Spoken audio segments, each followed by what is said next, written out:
우리 마음 가운데는 공짜를 좋아하는 마음이 있죠. 누구나 공짜가 주어지면 좋아하죠. 이 코로나 때문에 국가에서 지원금이 나왔었잖아요. 그때 기분이 좋더라고요. 받으니까. 그래서 속이 없는 거죠. 속 없이 받으니까 기분은 좋더라고요. 어쩌다 한 번이어야지 공짜에 익숙해지면 부작용이 있습니다. 공짜에 익숙해지면 사람이 성실하게 노력하지 않습니다. 내가 땀 흘려서 나의 수고의 열매를 거두려고 하는 것이 아니라 어디서 또 공짜가 주어지지 않나 하고 그걸 바라죠. 요행을 바라게 됩니다. 또한 받은 것이 귀한 줄 모르게 됩니다.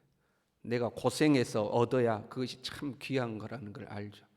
그러나 나는 수고하지 않고 누가 고생해서 나에게 주면 그 고생이 얼마나 귀한 것인지, 그 고생의 열매를 나에게 베푼 것이 얼마나 귀한 것인지 그걸 모르죠. 그걸 모르게 됩니다. 그리고 더더구나 안 좋은 것은 공짜에 익숙해지면 공짜를 나에게 베푸는 사람이 있지 않겠어요? 그게 국가가 되었던 사람이 되었던 그 사람의 종이 되기가 쉽습니다.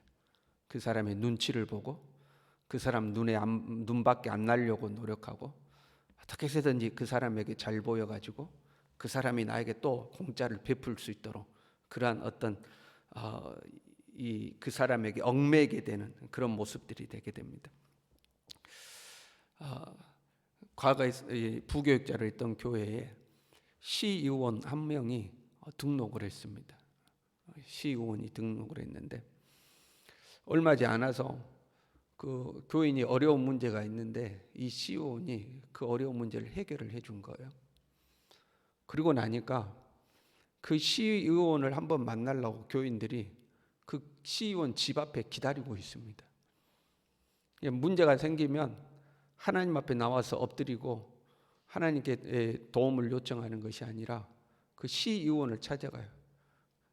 가서 보면 아무개 집사도 거기 와 있고 아무개 권사도 거기 와 있고 이제 그러는 거예요. 담임 목사님이 그걸 보고 시의원을 불러다가 당신은 우리 교회하고 안 맞는 것 같습니다. 더 좋은 교회를 찾아가십시오 하고 다른 교회로 가라고 그랬어요. 교인들이 하나님은 의지 안 하고 그 사람을 자꾸 의지하는 거예요. 그 이제 내보낸 적이 있습니다. 사람의 마음에 그런 마음이 있는 거죠.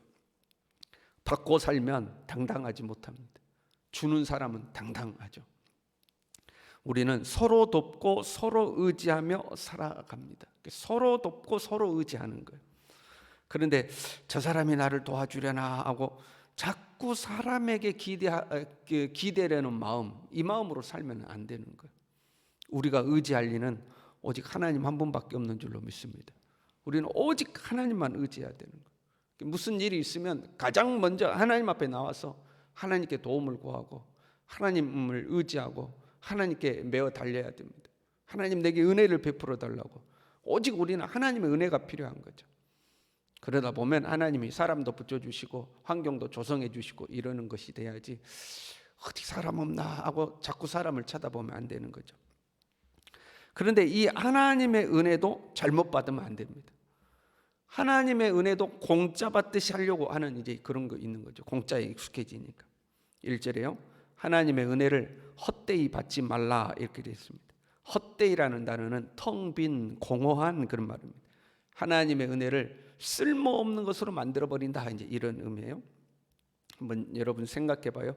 내가 좀 힘들게 살아요. 힘들게 삶에도 불구하고 성실하게 열심히 살고 전략하며 살았어요. 그러다 보니까 오랜만에 여윳돈이 좀 남았어요. 생활비 항상 생활비 쓰고 이렇게 하면 빠듯하게 사는데 어쩌다 보니까 이번 달에는 여윳돈이 조금 남았어요. 그 여윳돈이 조금 남았는데 또 내 눈에 하필 어려운 사람이 보였어요. 형편이 어려운 사람. 그래서 그 어려운 사람을 도왔습니다. 근데 가만 봤더니 이 사람이 내가 돈으로 술 먹고 있네. 아니면 나도 입지 못하는 비싼 옷을 그냥 탁 사가지고 입고 다니고, 아니면 유흥비로 그냥 흥청망청 그걸 써버려요. 그럼 그때 우리 마음이 어떻겠습니까? 얼마나 속상하겠어요. 나는 허리띠 졸라매고 그렇게 해서 오랜만에 여윳돈 남은 거 나 자신한테 안 쓰고 자기 돕는다고 도왔는데 자기는 흥청망청 써버려요. 그럼 그걸 보는 마음이 속상하지 않겠습니까? 우리가 어떤 성령의 감동이 와가지고 누구를 도와야겠다는 성령의 감동이 왔잖아요. 그러면 돕는 것으로 끝나야 됩니다. 내가 도왔더니 그 사람이 내 도움을 가지고 어떻게 했는가, 이걸 보면 안 돼요. 성령의 인도가 있었을 때는 내 역할은 돕는 거고, 그 다음은 하나님이 하시는 일이에요. 그런데도 불구하고 사람이기 때문에 내 눈에 그런 게 보이면, 아무리 성령의 인도가 있었다 할지라도 내가 그 사람 도왔는데 흥청망청 해버리고 뭐 술 먹어버리고 딴짓하고, 그걸 보면 사람이기 때문에 속상한 거죠. 그럼 다시는 내가 도움가 봐라, 이런 마음이 생기는 거죠. 왜? 내 수고와 노력을 헛된 것으로 만들어버린 거 아닙니까? 이런 것을 은혜를 헛되이 받았다, 이제 이렇게 하는 거죠. 오늘 본문의 말씀에서 은혜를 헛되이 받는다는 것은 특별히 두 가지 의미가 있습니다. 먼저는 거짓 교사들이 교회에 들어와 가지고 바울이 가르친 말씀, 하나님의 은혜로 구원받는다 하는 것을 이제 공격한 거예요. 야, 무슨 은혜로만 구원받냐? 그래도 우리가 뭔가 수고하고 노력해야지 구원을 받는 거지. 당대 이제 그 중요한 이단 두 가지가 영지주의자들과 율법주의자들이었거든요. 둘 다 사람의 행위를 강조했습니다. 야, 무슨 믿음으로만 구원받아? 우리가 율법도 철저히 지켜야 되고, 하나님 앞에 올바르게 살아야, 행위가 있어야 구원받는 거야 하고 행위 구원을 주장한 거죠. 고린도후서 11장 44절부터 보면 이렇게 되어 있습니다. 만일 누가 가서 우리가 전파하지 아니한 다른 예수를 전파하거나, 혹은 너희가 받지 아니한 다른 영을 받게 하거나, 혹은 너희가 받지 아니한 다른 복음을 받게 할 때는 너희가 잘 용납하는구나. 그 다른 복음이라는 것이 행위 구원이 있는 거예요. 행함이 있어야 된다. 율법을 지켜야 된다. 하나님이 은혜로 구원을 주신 것인데 자꾸 내가 무언가를 해야지만 구원을 얻는 것처럼 생각하는 거죠. 그것은 어떤 의미가 되냐면 우리에게 베풀어 주신 하나님의 은혜가 완벽하지 않다 하는 거죠. 그러니까 내가 뭔가를 해야 된다 하는 거, 하나님 은혜에 부족함이 있다 하는 거죠. 하나님의 은혜를 헛된 것으로 만들어 버리는 거죠. 하나님의 은혜를 헛되이 받는다는 것의 또 다른 의미는요, 우리가 은혜로 구원을 받았어요. 근데 구원받고 난 뒤에는 아무것도 안 하는 것을 말해요. 구원받은 자로서의 합당한 삶이 없는 거예요. 구원받은 우리에게는 하나님께서 화목하게 하는 직분을 주셨다고 그랬죠. 구원받은 우리는 화목하게 하는 직분을 가지고 있어요. 그런데 그 직분에 충성하지 않는 거예요. 우리는 믿음으로 구원을 받았습니다. 하나님의 은혜죠. 그런데 하나님은 그 은혜를 우리에게 베풀기 위해서 엄청난 대가를 지불하셨습니다. 독생자를 이 땅에 보내셨고, 그 예수님이 십자가에서 죽어야 하는 그 엄청난 희생의 대가를 치른 거죠. 모든 은혜는 그렇습니다, 여러분. 누군가가 나에게 무언가를 주었어요. 나는 공짜로 받은 거죠. 그러나 그 사람은 그 속에 수고와 헌신이 있는 거죠. 수고와 헌신의 대가를 나에게 베풀어 주는 거잖아요. 하나님은 엄청난 희생을 치른 거예요. 그런데 그 은혜를 받은 우리가 아무것도 안 하고 내 마음대로 사는 거예요. 또 한번 가정해봐요. 우리 오늘 또 우리 박종진 집사님 자녀들이 이렇게 나왔네요. 보기가 참 좋습니다. 우리 아이들이 자라면서 이제 학원도 다니고 과외도 하고 이제 그런 공부하잖아요.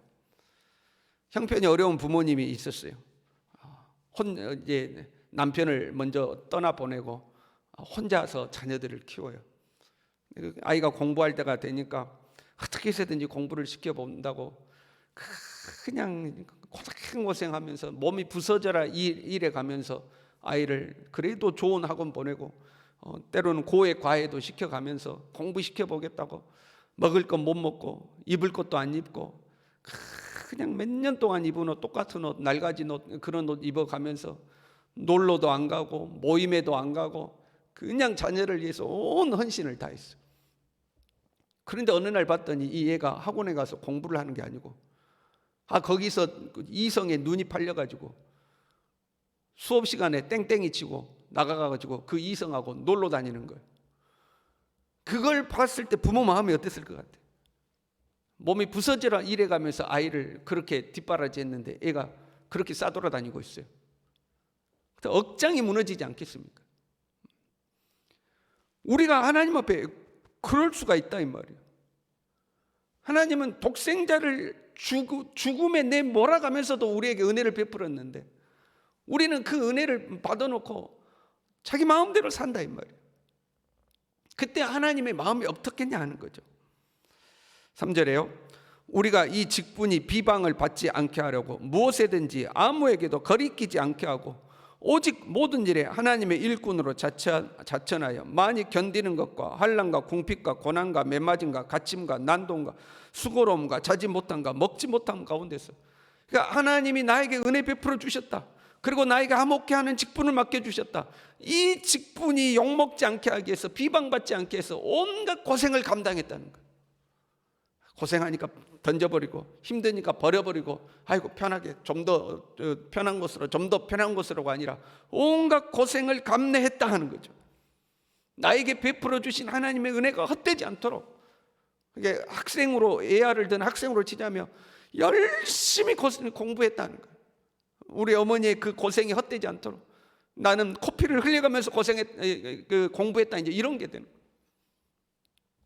그 고생 중에도 어떻게 했냐면 6절에요. 깨끗함과 지식과 오래 참음과 자비함과 성령의 감화와 거짓이 없은 사랑과, 그러니까 하나님의 사명자로서 하나님의 자녀로서의 품위를 잃지 않았다는 거예요.